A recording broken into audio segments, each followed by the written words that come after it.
For today then, we're going to have a look at defining what hyperbarrier is and what breath hold diving is. We'll look at some of the different types of disciplines within that, and we'll look at the physiological responses to free diving and how that affects the body. So first of all then, what is apnea? Well, apnea is just simply a fancy name for the cessation of breathing, okay? And how long you can stop breathing will largely depend on two functions. And there's firstly the size of the lungs, which kind of stands to reason. The bigger the lungs, the more air you can take in, then potentially the greater you can hold your breath for. But secondly, and probably more crucially, is how quickly CO2 gets released by the body back into the bloodstream.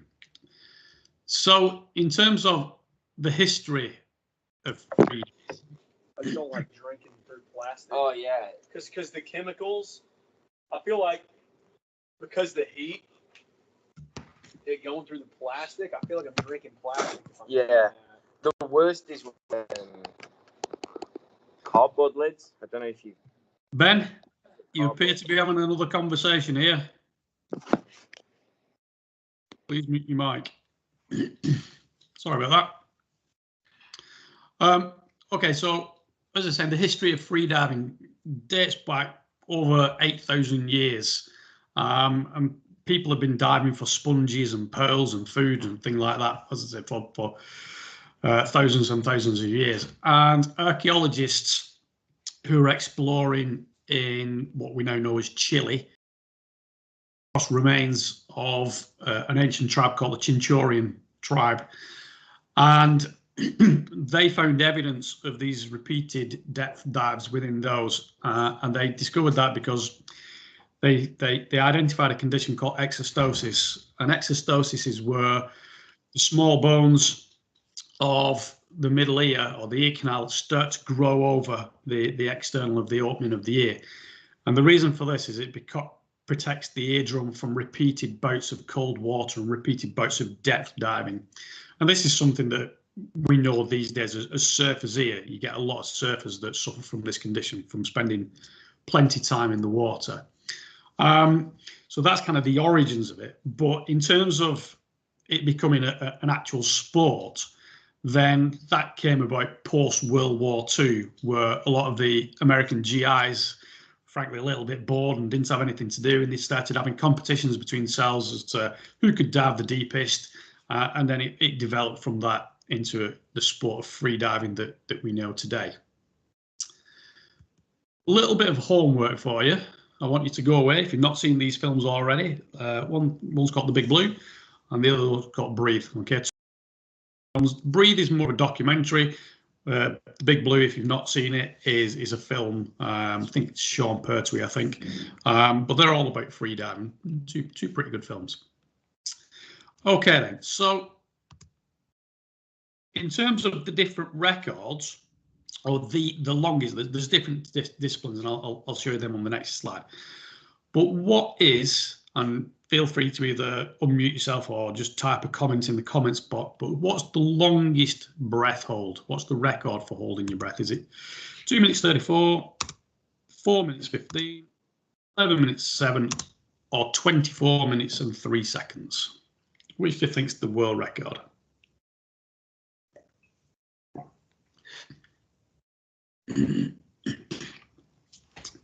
Come on, folks, have a punt. D. 11:07. What was that? 11:07:07. Okay. A couple of people saying C. C. So there seems to be a general consensus that 11 minutes and 7 seconds is the world record. Okay. Well, oops. Back a slide. What's going on there? Yeah, my clicker's not working. What's going on?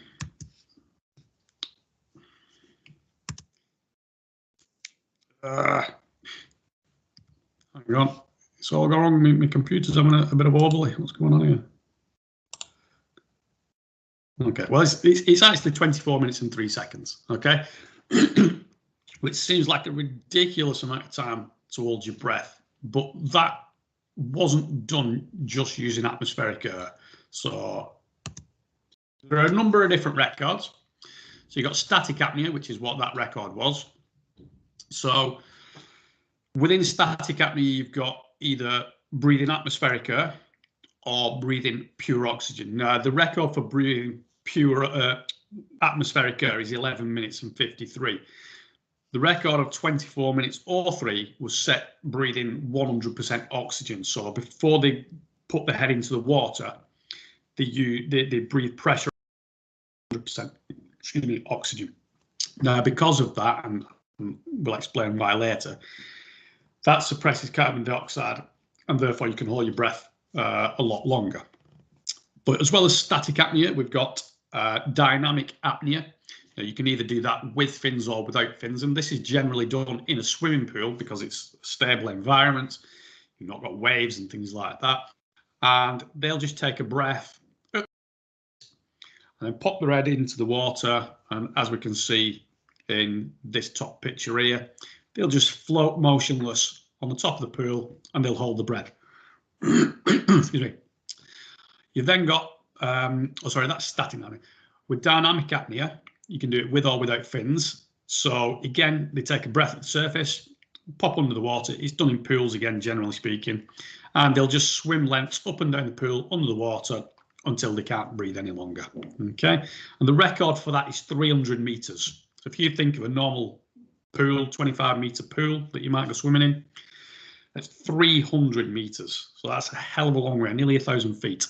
And then you've got no limits diving. And the record for that is an Austrian guy by Herbert Nitsch, and his depth was 830 feet. Now, to put that into some kind of perspective, all German World War II U-boats generally at a collapse depth, so the boats would, the submarines would actually start to collapse at somewhere between 200 and 238 meters, okay, or in 660 to 920 feet. So Herbert Nitsch was able to hold his breath and dive down to deeper than a nuclear submarine, which is pretty crazy. Okay, I'm just going to try and play in this clip. It's only about 5 minutes long, but this is Herbert Nitsch, and it goes through how he goes about doing his dives and some of the methods that he uses. So hopefully it'll play. If it doesn't, I'll upload the PowerPoint to Blackboard and you can just watch it in your own time.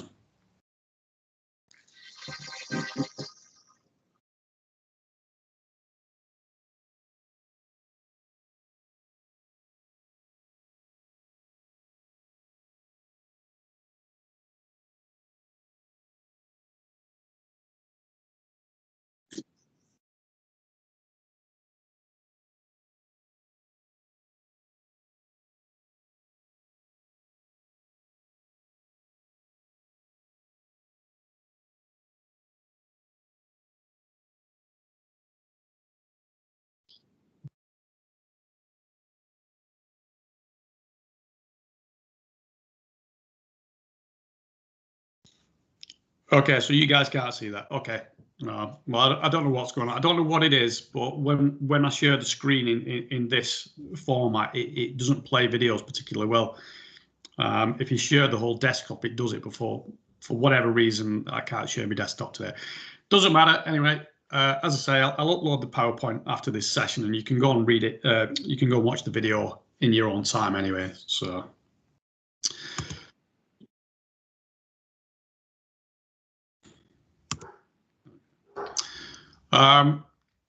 Once you've watched the video, you'll understand why I put that message on the don't try this at home. What I don't want you to do is go and see how long you can hold your breath for. Next time you go and have a bath or something, don't think, well, I'll see if I can last 24 minutes. All right, I don't want to come in next week and find out if you have carked it. Okay then, so we'll move on then. Apologies for that, not working. But gas laws, okay, there's a number of different gas laws that are involved when we're diving, or certainly when we're free diving anyway. The first one's Boyle's law. So thinking back to second year, we did go over this, but Boyle's law simply says that the volume of any gas varies inversely with the pressure in it. So if you half the pressure, half the volume of a gas, then its pressure will be doubled. So water volume is essentially non-compressible, okay? Therefore, it doesn't change. The volume of water doesn't change particularly greatly with the pressure of diving deeper, okay? And that's the same with water in the body. We can't really compress that significantly.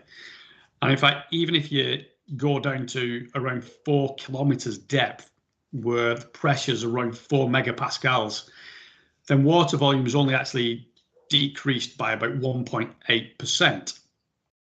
However, air spaces within the body are affected.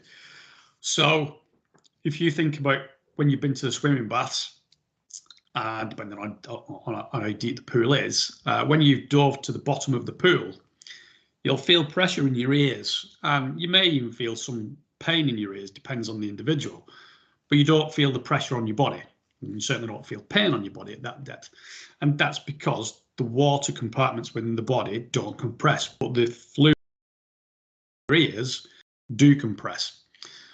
Similarly, that's why you don't feel it when you're walking downstairs. You can walk down a flight of stairs and you won't feel anything because the column of air that's pressing down on top of us isn't sufficient enough to compress that air within the eardrums.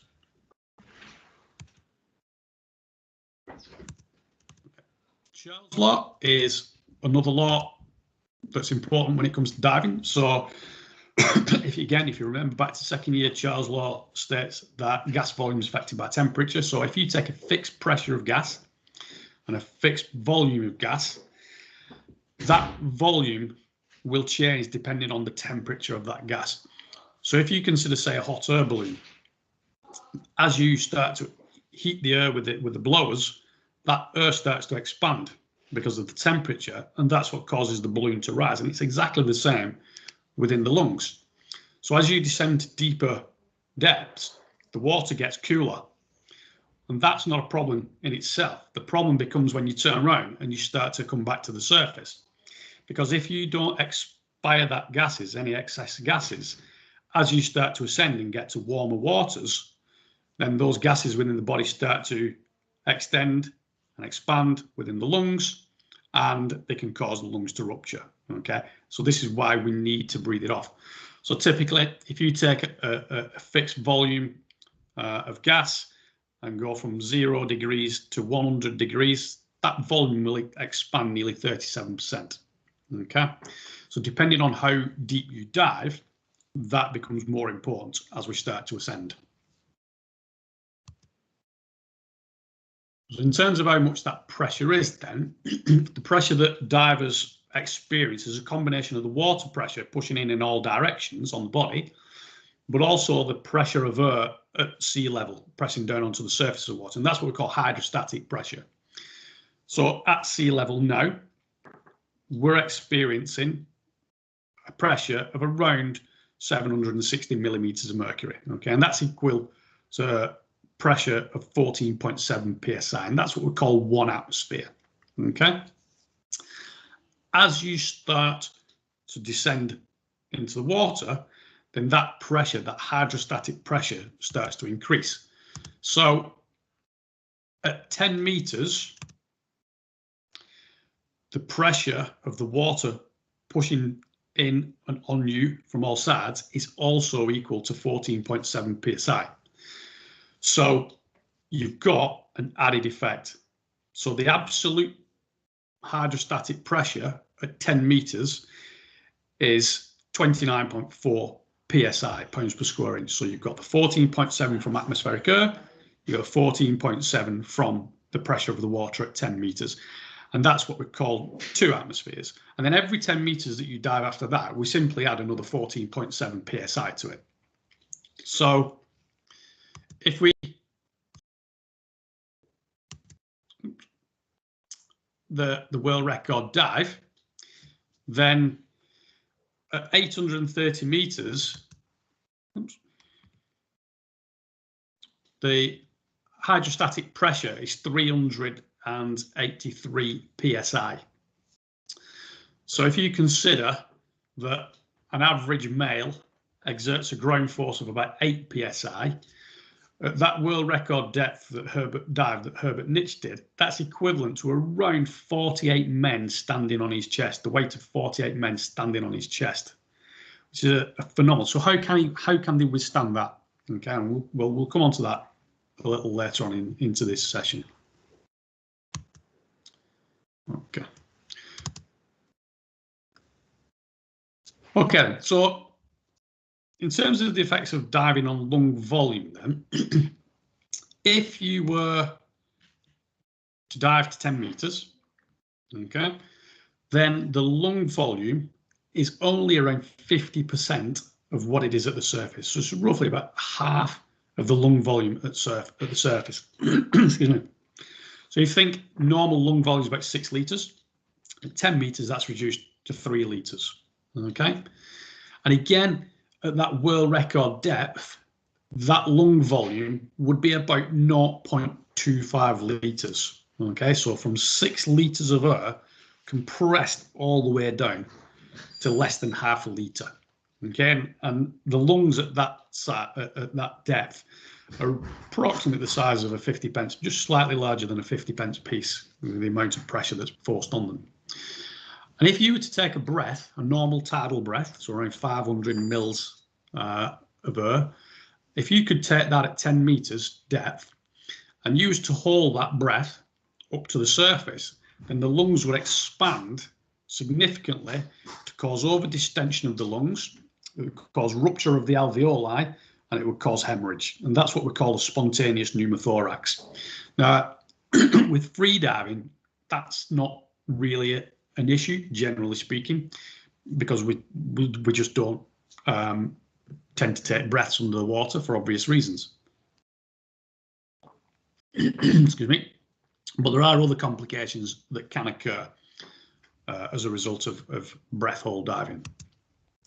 So just a little schematic, if you take the average lung volume, as I say, about 5-6 litres, and then that's compressed all the way down to about 250 mils. Okay, so a huge reduction. Okay then, what about snorkeling and breath hold diving? When we're breathing, when we're snorkeling, we're breathing in at 1 atmosphere, okay? Because we're skimming along the surface, the snorkel's sticking out of the water, and we're breathing normal atmospheric air, okay? And as we said, that was 1 atmosphere. When you go to deeper depths, or when we snorkel, first of all, we take a deep breath, we hold our breath, and we dive down. Why can't we just use long snorkeling? I'm sure you've all seen the old James Bond films where he's swimming along in a pond or somewhere, and he's got this big long reed and he's breathing like that. This reed's about 1.5 meters long, so he's trying to evade the baddies. Does that work or not?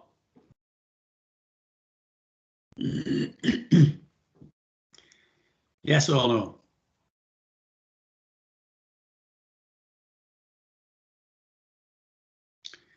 Is there anybody there? Come on, folks. Engage a little bit. Thank you. Okay, so why won't it work then?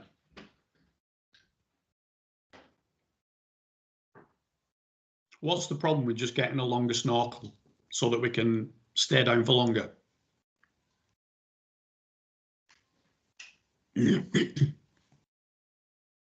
No? Okay.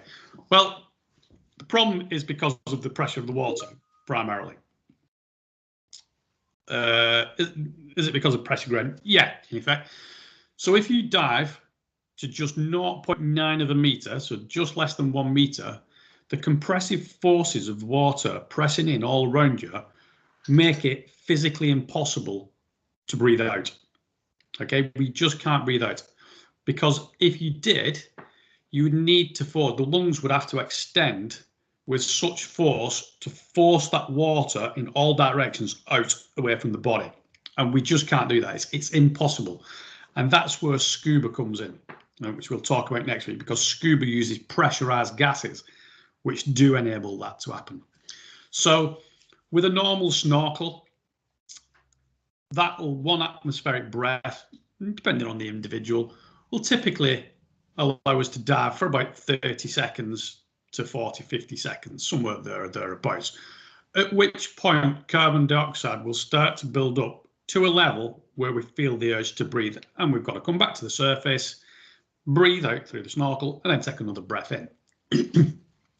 So why won't having a longer snorkel work? Well, by having a longer snorkel, it's simply increasing the pulmonary dead space. So if you think of the trachea from the mouth down into the lungs, there is no gas exchange until we get right down to the alveoli, the respiratory zone. Okay, so by having a longer snorkel, you're essentially extending that trachea even further. So it increases pulmonary dead space, it increases pulmonary volume, and it increases pulmonary resistance within the airway. So it simply films of people diving, and they've got big long tubes and stuff to breathe out of. It doesn't work.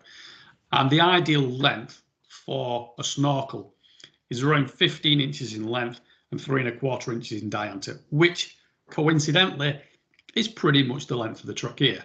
Okay, so you've got pretty much one more trachea's length. Any more than that just won't work.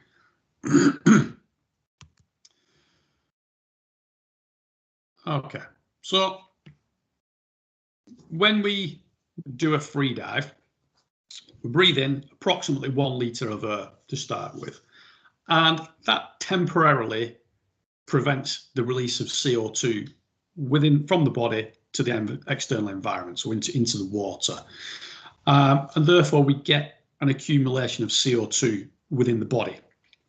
And typically a 1 minute breath hold will cause the partial pressure of arterial oxygen to reduce down to about 30 millimeters of mercury. Okay, remember normally it's around 45 in the systemic circulation. So because we're active, and this is when you see good divers, both scuba and free divers, they're very, very economical in the movements. There's very little movements, and what movements there are nice and slow. And when you get a chance to watch the video clip that I put on the previous slide, you'll see just how slow his movements are. And the reason for that is the more you move, the more oxygen you're going to use. And we want to prevent that. We want to retain as much oxygen as possible. So typically a one minute breath hold, we'll see that oxygen partial pressure and oxygen reducing down to about 30 millimeters of mercury. Okay, we'll also see the opposite occurring in PCO2. So we'll get partial pressure of carbon dioxide increasing from, remember, it's normally around 40 mmHg in the systemic circulation, and even in the pulmonary circuit when it's going back to the lungs, it's only around 45 mmHgs. But we'll get to what's called a critical level. Sometimes it's termed the critical level, sometimes it's referred to as the break point. They're both wanting the same thing. But that is around 50 millimeters of mercury. And at that point, the respiratory centers within the brain, within the medulla and the pons, get maximally stimulated to the point where we simply can't hold the breath any longer. Now, when we're diving, we often think that we're running out of oxygen. That's the cause of the problem. That's what's causing us to want to breathe again, but it's not. It's this accumulation of CO2 within the system.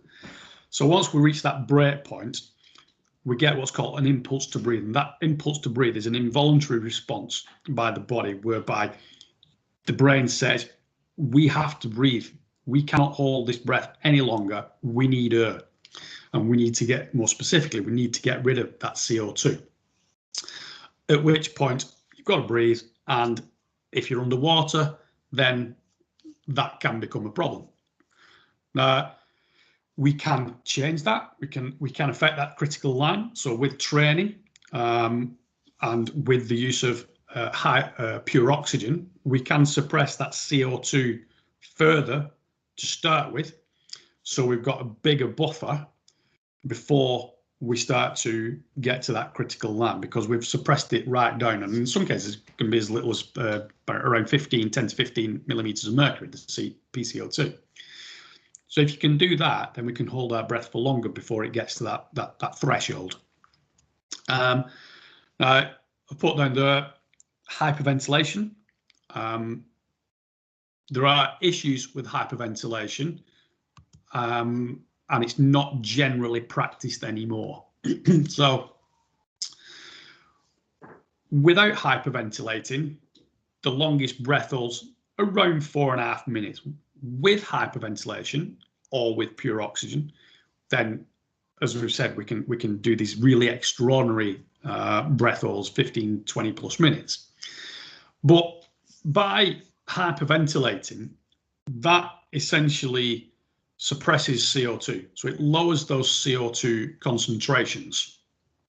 And that then, I mean, O2 doesn't change too significantly, but it's similar to altitude. So when we talked about the altitude training, when we go to altitude and we start to hyperventilate there, we start to try and pack the lungs with more oxygen. Oxygen doesn't change that much when we're diving, but PCO2 concentrations do. And it's what we call hypercapnic or hypercapnia, okay, low CO2. And that gets down to about 15 mmHgs, okay? At which point we need to start breathing off that CO2, okay? Now, by hyperventilating, we can suppress that further, okay? But don't try it, because one of the, I don't know if anybody ever done it, and hopefully you've not, because you can out, but the symptoms of hyperventilation are rapid breathing, very lightheadedness, and you can faint. So again, please don't try it. Don't go home and start doing all this business to see whether you can hold your breath even longer. But part of the reason why it's not advised anymore as a practice for free diving is because it can cause what's called shallow water blackouts. So under normal conditions, hydrogen and carbonic acid is formed from CO2 and water. If we reduce the normal levels of CO2 through hyperventilation, then there's a shift in the blood's pH into to the direction of alkalinity. In a similar way to O2 during altitude exposure, it has a diluting effect on CO2, and this causes vasoconstriction under normal conditions. Hyperventilation has a similar response. So CO2, as we said, is important for stimulating cerebral vasodilation, because if we don't get enough blood to the brain, then that impairs critical functions. So by lowering it, we can reduce, by lowering the CO2, it can reduce the amount of blood that goes to the brain, and it can cause the diver to stay underwater and get an unnatural sense of how long they can hold the breath, and ultimately lead to blackout or unconsciousness. So that's why we don't want to, or we shouldn't hyperventilate prior to diving. Excuse me. So when we ascend and there's a reduction in that partial pressure, or the partial pressure of oxygen with the body, which is already low, creates hypoxic state. And if we've not surfaced before that occurs, then that's when this shallow water blackout can occur. Now, drowning and shallow water blackout are not the same thing. So there is a preventative measure, or there is a reflex response within the body that can try and save us if we're still underwater at this point. And it's called a laryngospasm. So a laryngospasm is an automatic closure of the glottis at the back of the throat, which is the vocal cords. And this prevents airway, this protects the airways from water being aspirated and drowning. Now, drowning and blackout are not the same, because with drowning, normal breathing occurs. Okay, so you breathe in, or you try to breathe in and out under the water, and we aspirate water into the lungs. With a blackout, this laryngospasm kicks in, temporarily stops that water getting into the lungs, and that can last up to about 60 seconds. Now, if you are still submerged when that laryngospasm relaxes and the glottis opens, then drowning will occur and you will take on water. Now, a samba, you can go and look it up yourselves if you want to. I'm not going to show you because it's not particularly nice to see. But a samba is uncontrollable movements of the diver's limbs. And that can be as subtle as a slight wobble, or it can be a complete loss of motor control and an inability to keep the head out of the water. And the reason why it's called samba is because the limbs kind of start doing this and the body, so it looks like they're doing the samba underwater. But that's as a result of CO2 acting on the nervous system, and it impairs neural function. But again, if you don't surface and this samba kicks in, then the consequences are pretty obvious. So what can we do to prevent shallow water blackouts? Okay, well, excuse me. First of all, don't hyperventilate when holding your breath. Okay, for the reasons that we said before, because it causes vasoconstriction. Excuse me. Don't dive too deep. Don't overexert yourself. So if you are going to dive, then remember economy of movement is important. Don't engage in competitive behaviours. Okay, quite difficult, when you get a group of people together. But one of the key ones is ensuring buoyancy near the surface. Now, the body is naturally buoyant at around, excuse me again. The body is naturally buoyant at around 30 feet depth. Okay, so if you are still conscious at that depth, you have a better chance of getting to the surface because you'll naturally start to ascend. If you're below 30 to 40 feet, then the body starts to lose buoyancy. So if you start to have problems and you do black out, rather than floating to the top, the opposite will happen and you'll start to sink. So it's always useful to have somebody else with you, okay, a dive buddy or observers or rescuers if it's a competition. When you see these competitions, they'll have a number of divers, particularly when they're doing the no limits dives where they're going down to ridiculous depths. They'll have scuba divers at different depths along the way. And there is a safety mechanism. Now, when you watch the video, Herbert Nitsch does mention an incident where he did black out, or did he say black out? I can't remember. He said he blacked out, or there was an incident, and he was trying to tell the divers not to pull him back to the surface because he knew that was probably going to cause more damage, and subsequently he ended up blacking out at the surface. I think he had complications several hours later, and he was told he was never going to dive again. Watch the video; he'll go into detail. And then educate on the hazards of diving. Okay, make sure you know what the different atmospheric pressures are. Make sure you know what the complications are of essentially. Excuse me. Okay, so moving on then, there's something called the mammalian diving reflex. You may have come across it before, you may not, but this is something that's found in all mammals. I do apologise, 1 second, I'm just going to have to go and get a tissue.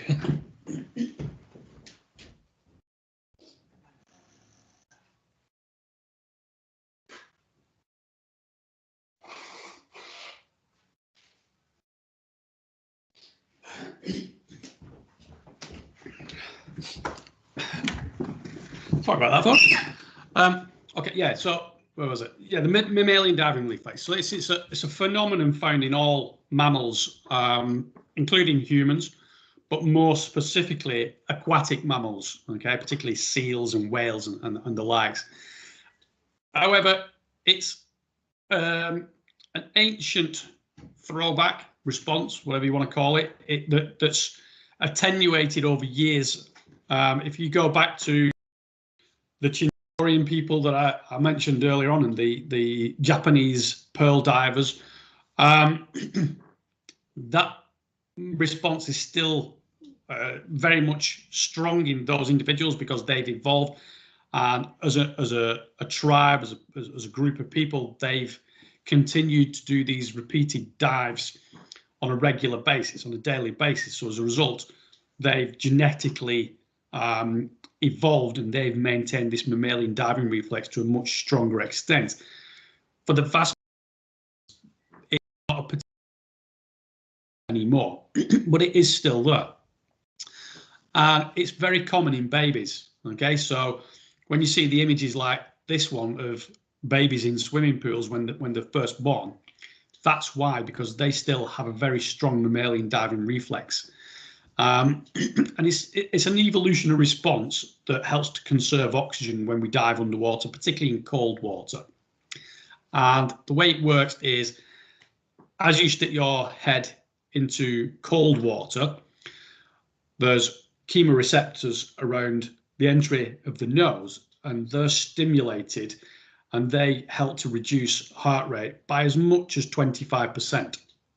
Therefore, if heart rate's reduced, and cardiac output's also reduced, arterial pressure is also increased though, because we're not pumping as much blood out of the heart.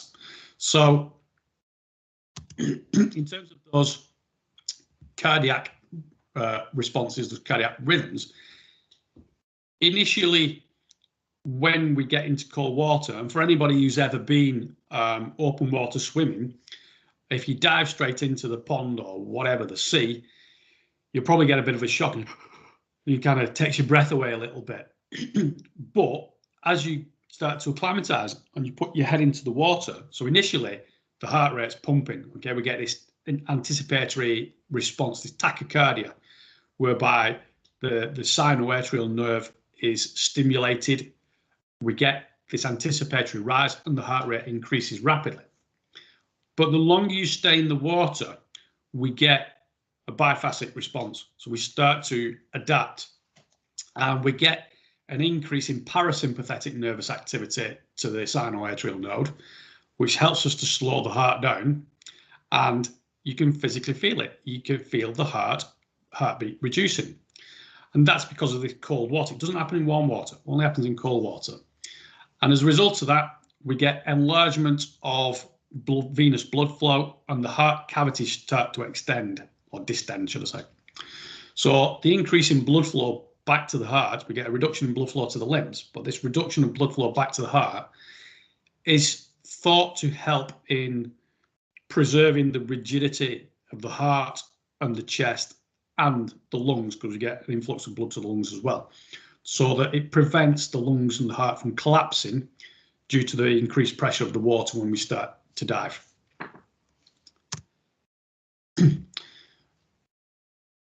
Okay, so this is some data that I collected a couple of years ago in the lab. We got a couple of bowls of warm water. We got a bowl of freezing cold water, and we looked at we recorded how much heart rate changed. So with warm water, so this was baseline before we stuck the head in, or before I stuck the head in the water. And this is the point where I did the breath hold. Just stuck my head down into a bowl of lukewarm water, and we can see that heart rate increases. And this heart rate's increasing because we're holding our breath, because we're using the oxygen at a significant rate, and therefore the heart thinks, I need more oxygen, I've got to get more blood to the active tissues, and it starts to increase. I did breath hold, and then it kind of stabilizes a little bit there. Now, when we did it in cold water, again, we got some nice baseline values there, resting heart rate there. As soon as I stick my head into the water, and you can try this at home if you want, just stick your head in the sink or whatever, if you got a heart rate monitor. Initially, there's an increase, okay? Which goes back to what we said on the previous slide. There's that initial anticipatory response, but then look what happens. There's a significant decrease in heart rate. Now, if I'd have been able to hold my breath for longer, then we'd have seen an even further decrease. But I think I can't remember. There's a clip on the next screen which is a bit long-winded, but you can have a look at it in your own time. But I think it dropped about 20 beats per minute. It was quite a significant drop. And then again, once the breath all ends, heart rate increases again. And this is because of that cold stimulus causing this stimulation of these chemoreceptors, and there being less blood being pumped out of the heart. The heart rate slows down and there's less blood being pumped. In terms of peripheral blood flow, so again, as you descend into colder waters, the mammalian diving reflex works to protect the vital organs and to keep them working. So the capillaries in the arms and the legs start to constrict, and they redivert blood back to where it's needed most, i.e. the brain and to the heart and the critical organs. Excuse me. However, because of that, peripheral tissues then start to become anaerobic. So this is why this economy of movement is key, because the more you kick your legs on, the more you thrash your arms around, muscles are contracting, the more oxygen they're using, the more anaerobic they become, and therefore that's going to drive CO2 levels up to that critical line of 50 mmHgs quicker than what you want. So by moving very slowly, we're not using muscles as much. So, excuse me, we start to produce CO2, we start to produce lactic acid, and that again forces or will significantly influence the timing of that critical line, that break point. Beyond a depth of 300 feet, water pressure is so extreme that it should, in theory, cause the lungs to collapse, but it doesn't. And because the mammalian diving reflex, vessels in the lungs become engorged with about half a gallon of blood to try and counteract this pressure. Now, years ago, there was an old diver, Pippin Ferrer, I think his name was. He was one of probably the best free diver at the time, and he got killed in a motorbike accident. And when they did the autopsy, one of the things that they noticed was the muscles in his chest were extremely overdeveloped. The intercostal muscles were extremely overdeveloped, but also all his organs have been shifted higher up into his chest cavity. And they think the reason for that was partly probably genetically born that way, but potentially partly due to training, certainly with respect to the respiratory muscles, in an attempt through training, repeated diving, to try and shore up the chest cavity even further, to try and strengthen the chest cavity to prevent the pressure from crushing it.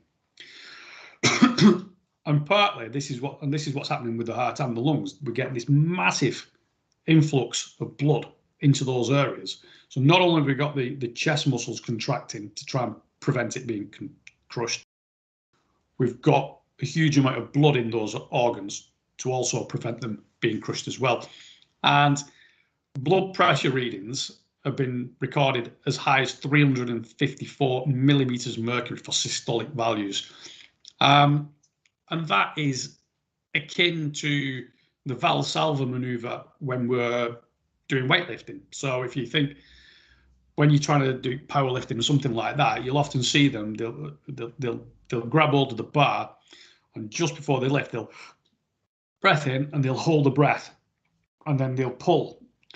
And part of the reason for that is that breath is increasing pressure in the lungs, so it's creating more rigidity, and it stops the lungs from collapsing. Now, one of the downsides of that, certainly from weightlifting, is that pressure has ultimately got to go somewhere, and that's why sometimes you'll see them having nosebleeds.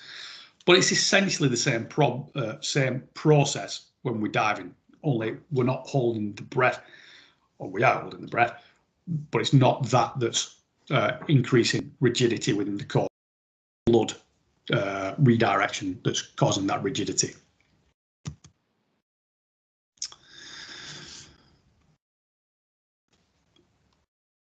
Okay, so cerebral vasodilatation. So whilst we've said hyperventilation pre-diving causes vasoconstriction of cerebral blood vessels, and it reduces the blood flow, the mammalian diving reflex has the opposite effect on it. Okay, so when a dive's not preceded with hyperventilation, the mammalian diving reflex causes vasodilation of cerebral tissues, and this makes sure that there's adequate blood flow to the brain, and particularly to the middle cerebral artery.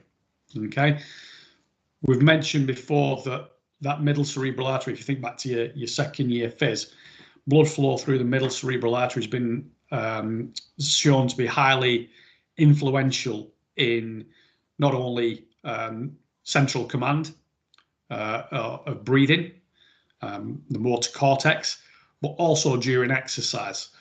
And with the mammalian diving reflex, that blood flow through the MCA has been shown to increase as much as 200%. So a huge increase in blood volume, blood flow through the middle cerebral artery. Excuse me. And this just makes sure that critical functions are maintained. Now, again, ultimately that system will get swamped depending on how long you're down there, and there will become a point where no amount of additional blood to the cerebral artery is going to compensate for the fact that CO2 levels are increasing at a rapid rate. But it does help transiently. And there's a number of studies have been done on that. So Pallada and co, they looked at a control group versus a breath hold group, and they got them to do a static apnea. So it wasn't diving, it was just at the surface, holding the breath.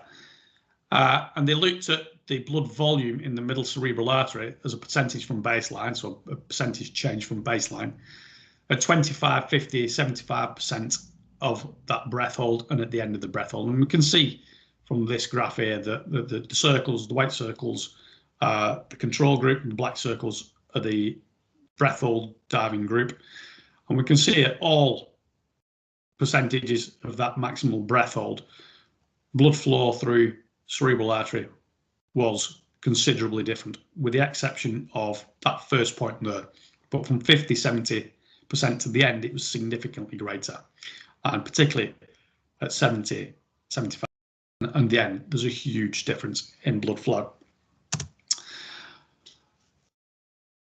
Just as I mentioned before about blood flow to the heart and increasing, but cardiac output not increasing to shore up the heart, the study by Marabotti and co, they looked at the effects of different types of dives or different types of breath holds on that cardiac output. So we've got baseline, which was just static lung-based blood volume cardiac output measures.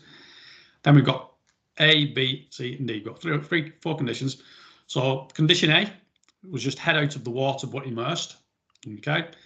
Condition B was fully immersed whilst breathing at the surface, so with a snorkel.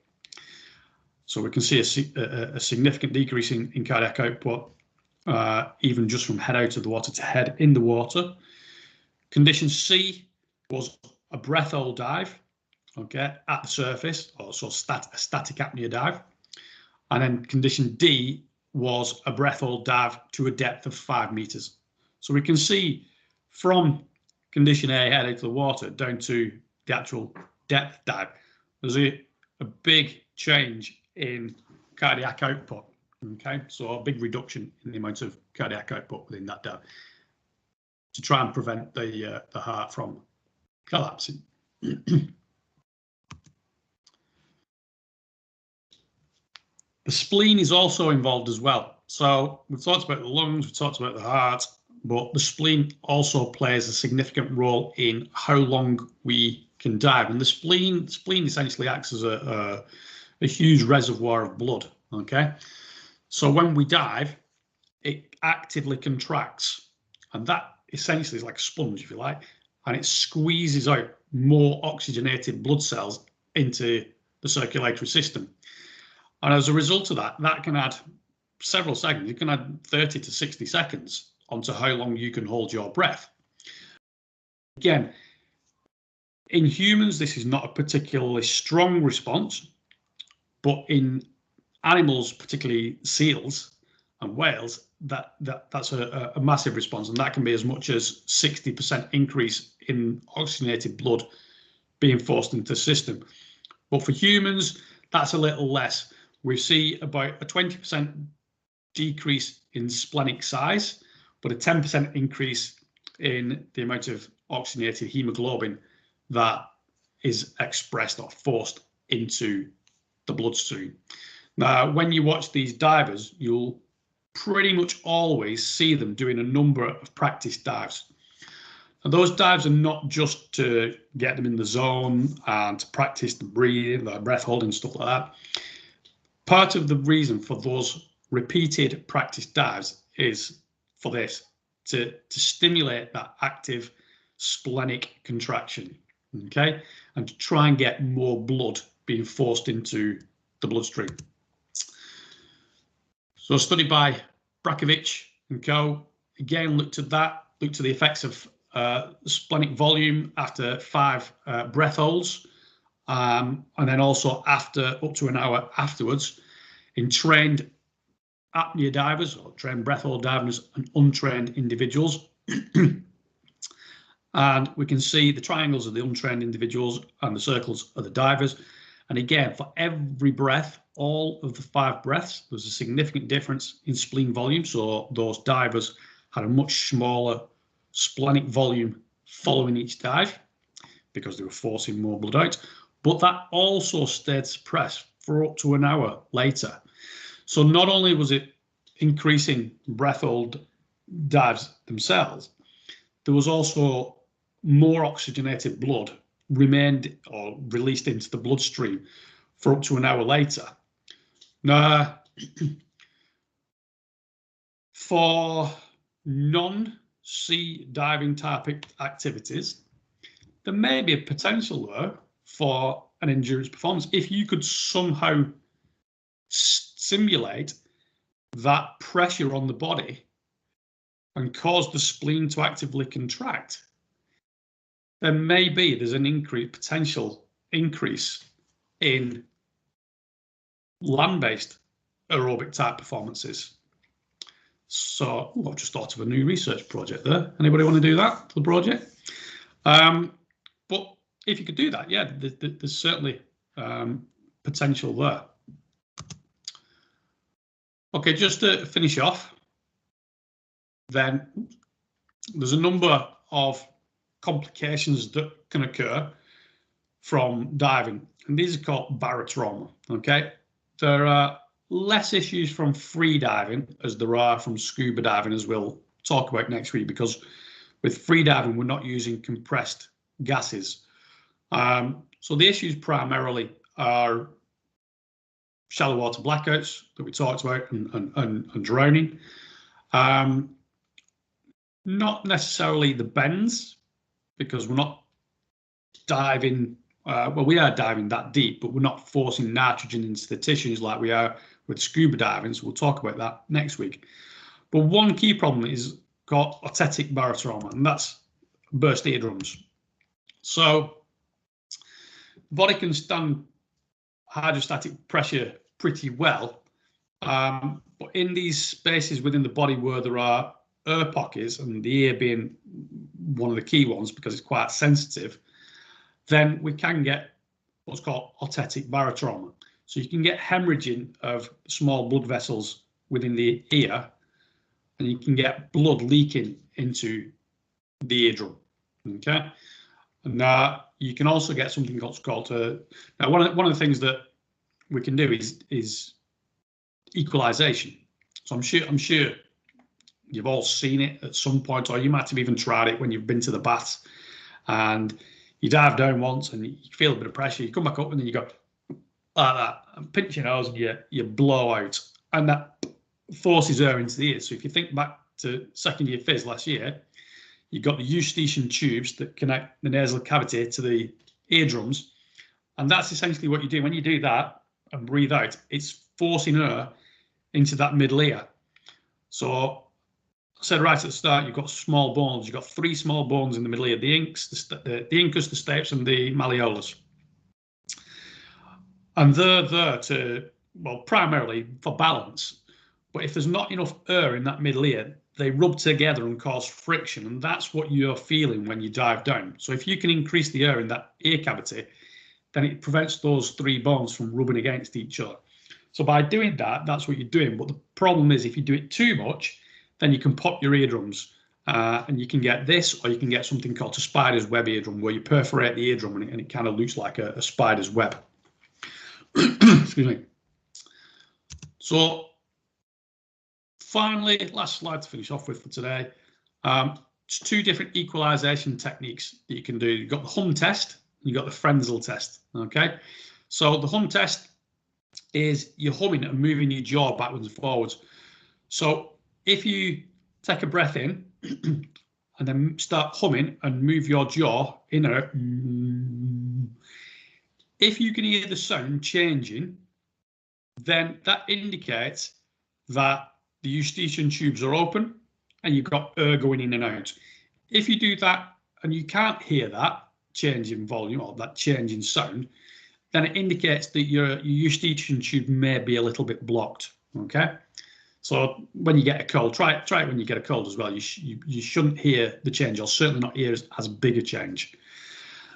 So if you can do that, then there's a fair chance you should be able to equalize efficiently enough, as long as you don't really go full bore at it and blow your brains out. The other test is called the Frenzel test. So pinch your nose gently, and at the same time, you push your tongue up and flat against the top of the roof of your mouth. And if you're doing that, you should be able to feel air or hear air being forced out of your nose. So you're only pinching your ear lightly. So you're kind of doing that sort of movement with your tongue onto the top of the roof of your mouth. Again, if you can do that, then it's a fair indication that you should be able to equal.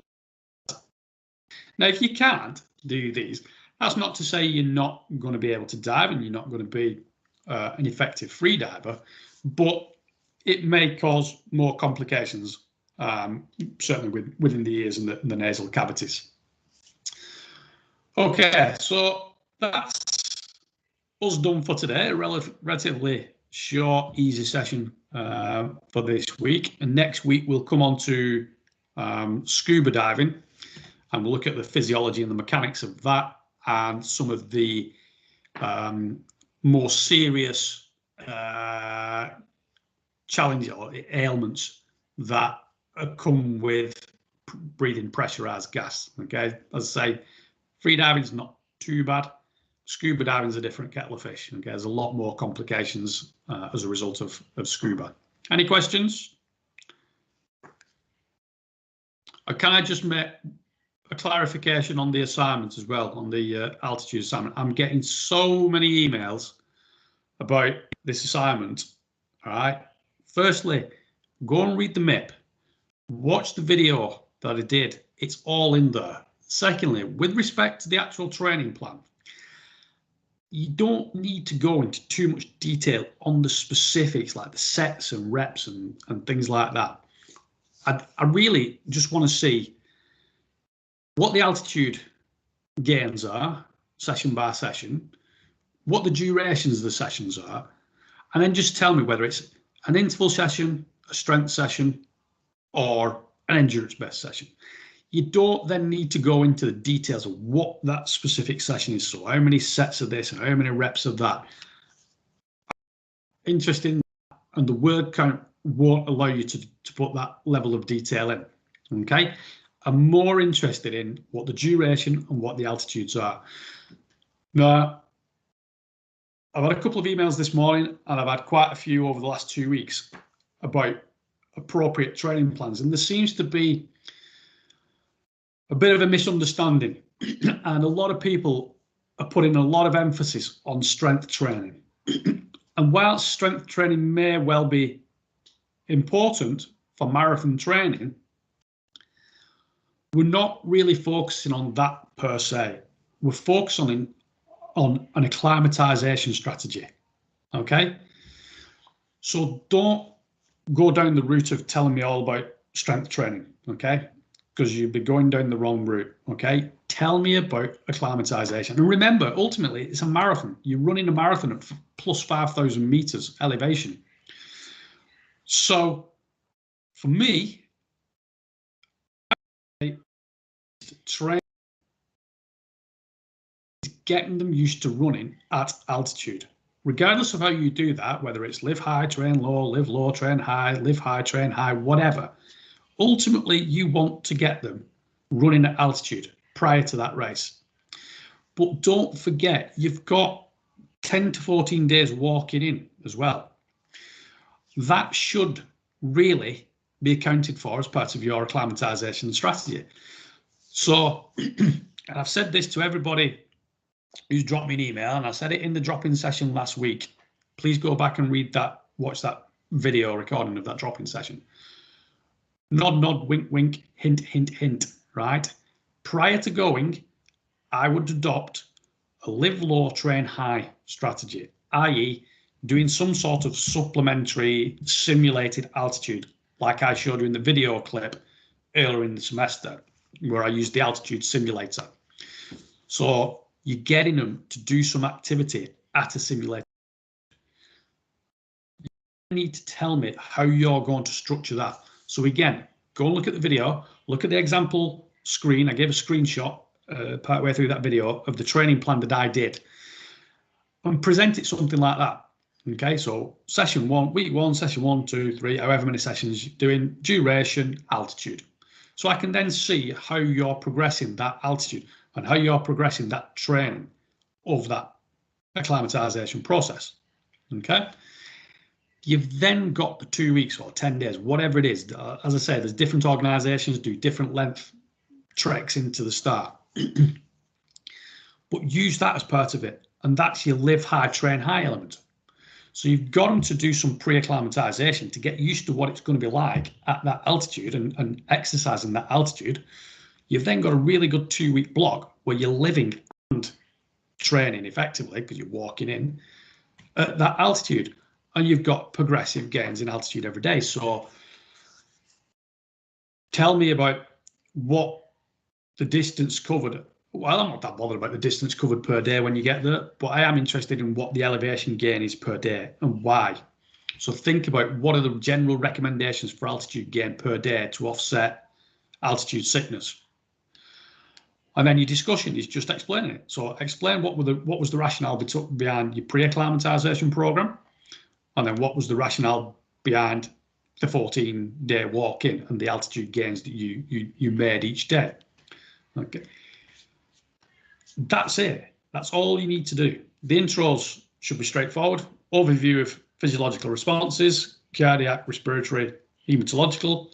Overview of the key altitude training methodologies, okay, and the pros and cons, and then you're into your training plan. Does that make sense?